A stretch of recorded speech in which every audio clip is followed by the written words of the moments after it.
Alright everyone, it is the Soul King once more, and welcome back to my Let's Play of Doom for the 64-bit Jaguar. The best Doom ever. uh, if you're wondering what I was referencing, that was from a commercial, a Doom commercial specifically, that Atari made for the Jaguar version. It's one of my favorite commercials ever. Not even the fact that it's a Doom commercial, but just how over the top it is. It just makes me laugh every time I watch it. It's back in the day, it was probably the best way to market Doom. You know, you can say what you want about the Atari Jaguar as a whole. I mean, it's clear that it's one of my favorite consoles personally, but I know a lot of people don't like it. But like again, say what you will. It was the best way to promote Doom on a home console. And hey, speaking of home consoles, I'll talk a little bit about the Atari Jaguar version, and one reason it's significant is that it is the first console port. It is the grandfather of the Doom console ports, and many versions, derive off of this version. You know, like with the simplified maps and stuff like that. Obviously, with their own spin on things, but you gotta credit where credit's due, man. The Atari Jaguar version was the first console port, setting the groundwork for the other ones to come. Uh, it wasn't the first to be released, but it was the first to enter development. I believe the 32X version, the Sega 32X version, sorry, was the one that actually came out first, but the Jaguar version released like a week later anyway, so not too much of a big accomplishment, but that's one little fun thing about the 32X version. The difference is that version actually has music, but a much smaller screen, so that's kind of what sucks. I don't think I've touched briefly on some of the things I like about this version of Doom, but I don't think I really went too much into detail.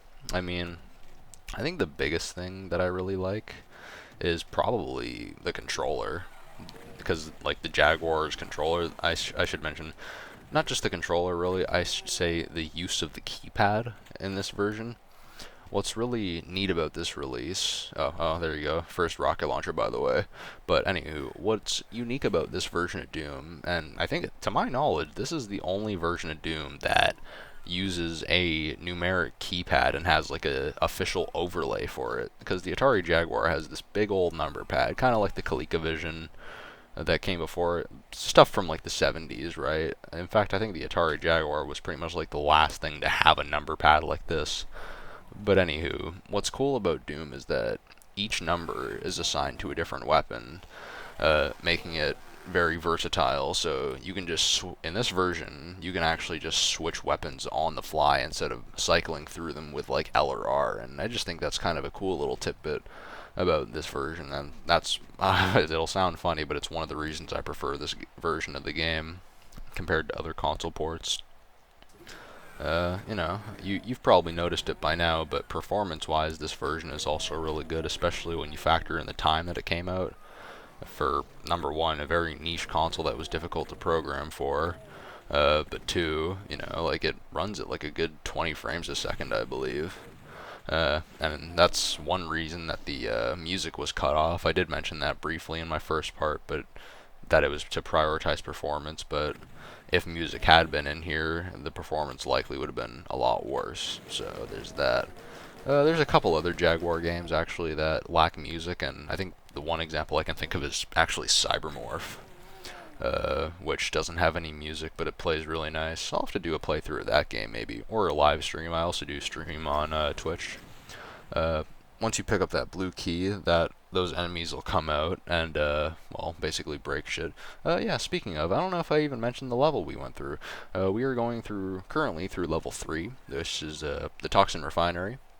We just got the blue key, and that whole little room I activated by pressing the switch where I chainsawed a couple of those guys. So now we have access to the blue room on the right side of the map.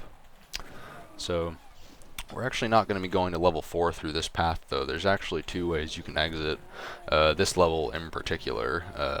The one way is actually through here, which is where you would normally find the exit. You just take out the guys, and the stairs would pop up, and you could just go to level 4. But this room is activated by a pressure plate as well, but you could also just open it and collect whatever goodies. But anyways, the other path is to level 24. You'll notice earlier at the where I started at the stage, there's now a bridge activated. I forget which switch presses it, but if you just follow in my footsteps as like through this level, if you just watch my gameplay, you'll see it at some point. I think it might even activate when you get the blue key itself, but I could be wrong. I think it activates when you hit the hidden switch in that one little hidden room that I had to do a pressure plate on. But anyways, that gold key unlocks that little room of goodies, and here's the bridge I was talking about right in the center. I forget which one opens it, but anyways, we're here. And earlier I took out those enemies from the top balcony bit just so it'd be easier. That's always my strategy. And to the right, you'll want to just make sure you watch out for that imp and that pinky demon, because they will just kind of appear. And once you step a certain vicinity forward here, you'll encounter a bunch of imps. Either use the chain gun or the rocket launcher. Preferably the chain gun, probably, because one, you want to save your rocket ammo, and chain gun's much better for crowd control. So I'll be using that for a little bit. And yeah, I didn't even mention this in my last few parts. This game has a map function, like any other version of Doom, but yeah, there you go. That's about it, y'all. This has been level 3 of Doom, my Jaguar playthrough. Yeah, thank you very much. I am the Soul King, and you have a wonderful night.